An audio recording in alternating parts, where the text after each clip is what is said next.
Good morning guys. जैसा कि आप लोग जानते हैं आज टीचर्स डे है, तो सबसे पहले मैं देश के सभी टीचर्स को, सभी नागरिकों को और प्रत्येक बच्चे को टीचर्स डे की हार्दिक शुभकामनाएं देती हूँ।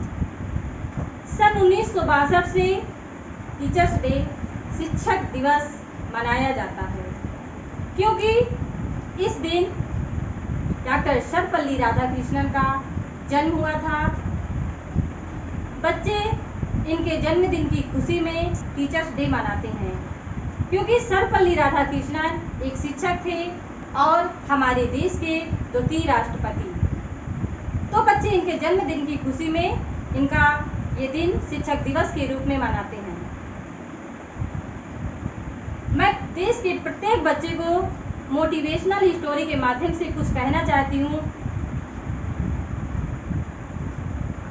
एक बार की बात है, टीचर स्टूडेंट क्लास लगी हुई थी, सभी लोग पढ़ रहे थे कि अचानक तेजी से बारिश होने लगी।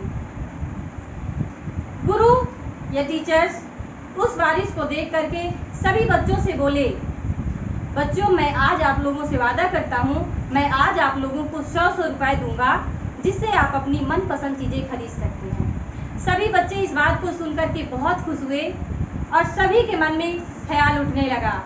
किसी बच्चे ने सोचा मैं बॉल खरीदूंगा, तो किसी ने सोचा मैं बैट खरीदूंगा, तो किसी लड़की ने सोचा कि मैं डॉल खरीदूंगी।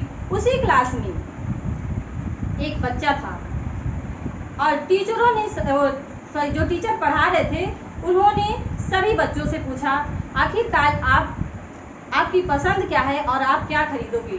तो सभी बच्चों ने अपना अपना जो सोचे हुए थे वो बता दिए कि हम लोग ये लेने वाले हैं। एक बच्चा उसी कक्षा में एकांत बैठा हुआ था, शांत बैठा हुआ था।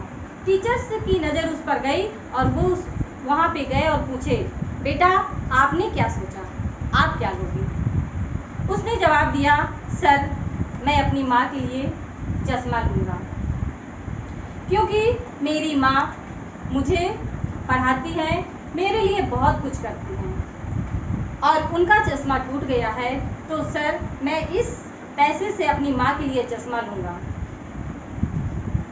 बच्चे की बात सुनकर के टीचर्स बोले, बेटा ये तो आपके पिताजी भी कर सकते हैं, आप इस पैसे से आप अपने लिए कुछ क्यों नहीं ले लेते। उसने क्या जवाब दिया, उसने जवाब दिया, सर मेरे पिताजी नहीं हैं। इस वर्ड को सुन करके, इस वाक्य को सुन करके टीचर्स एकदम शॉक्ड हो गए, आश्चर्यचकित हो गए और सोचने लगे।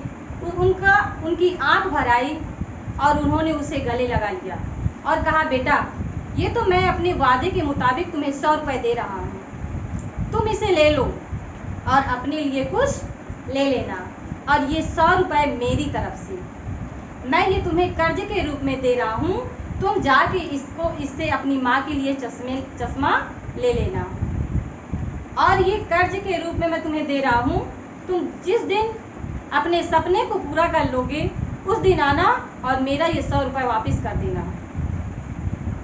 वह बच्चा वहाँ से पढ़ लिख के चला गया और लगभग 15 साल बाद फिर वही बच्चा जिला कलेक्टर की गाड़ी से आता है और उसी विद्यालय के सामने खड़ा हो जाता है।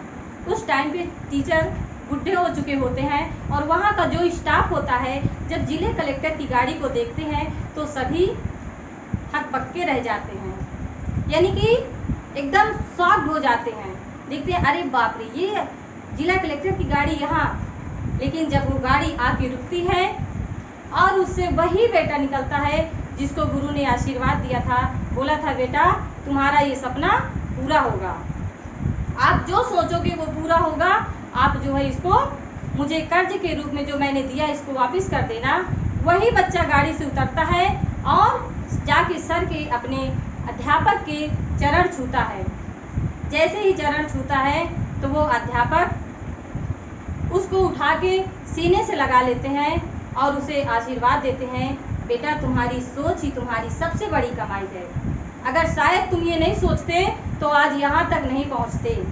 मैं प्रत्येक बच्चे से कहना चाहती हूँ, देश के प्रत्येक बच्चे से, एक एक बच्चे से मैं कहना चाहती हूँ कि आप भी ऐसा प्रण कीजिए कि आप जिंदगी में जो सपने हैं, जो आपका लक्ष्य है, उसको पूरा करिए और आगे बढ़िए। Thank you.